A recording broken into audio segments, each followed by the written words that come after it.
Anti-vaxxers are finding success crusading on the keyword freedom. Science journalist Tara Heyli looked closer at this phenomenon, writing in the New York Times, "This is the moment the anti-vaccine movement has been waiting for." An alarming statistic suggests that the US, the most developed country in the world, is certain to fall to last place amongst G7 nations regarding vaccinations.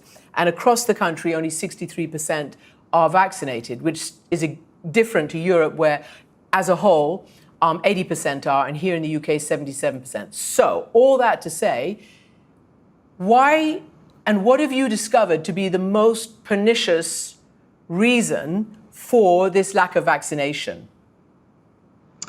There's lots of reasons, but the dominant reason is the really intense disinformation that's being distributed, and it has been for a very long time. I've been working on following the anti-vaccine movement for a decade, and especially starting in 2015, we saw a shift where the disinformation was continuing, but it was increasing, and it began to merge with the rhetoric of the Republican Party, where we saw anti-vaccine activists take on that freedom cry, saying, I have the freedom to determine what happens to my body. I have the freedom to determine what happens to my kids and whether or not I give them the vaccine. And that meshed very well with the existing rhetoric in the Republican Party of pushing for the, freedom from government tyranny and other things. The Tea Party movement that sort of pushed for this freedom narrative, those merged, and it enabled the anti-vaccine activists to basically bring a lot of Republican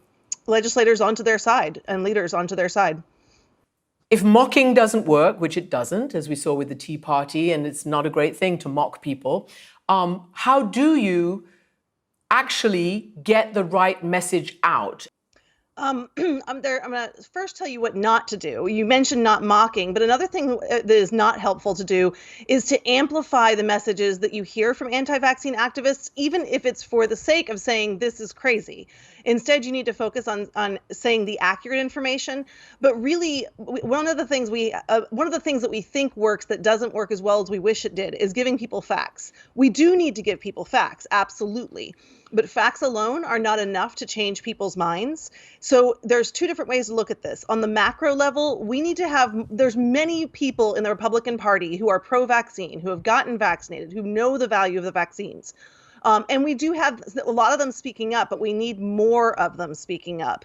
And we need them speaking to their constituents and letting them know, I got this vaccine is safe, I want you to be safe as well. So we need actual role models, what they're called trusted messengers, conveying this idea, conveying this important message. The other thing is one-on-one, when you're talking to someone, we all have the ability to talk to the people around us who are not vaccinated. But what we need to do is start by listening to them. Ask them, why are you worried? What worries you? What scares you?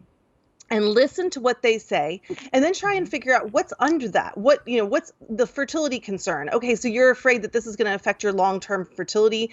You're afraid that you're going to lose control over the ability to control your ability to have a kid.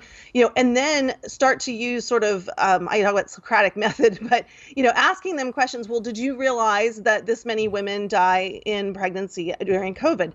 Did you realize that the baby can get actual antibodies when you're doing this? Did you realize that a study of more than 30,000 people found no higher risk of preterm birth or any problems with the vaccine? So you ask them these questions, but then you come back to listening to them, and it has to be a dialogue, and it doesn't happen in one sitting. A lot of people don't have the patience because they feel like there's no point, and there is a point. It does work, but it takes time, and you have to really engage with them.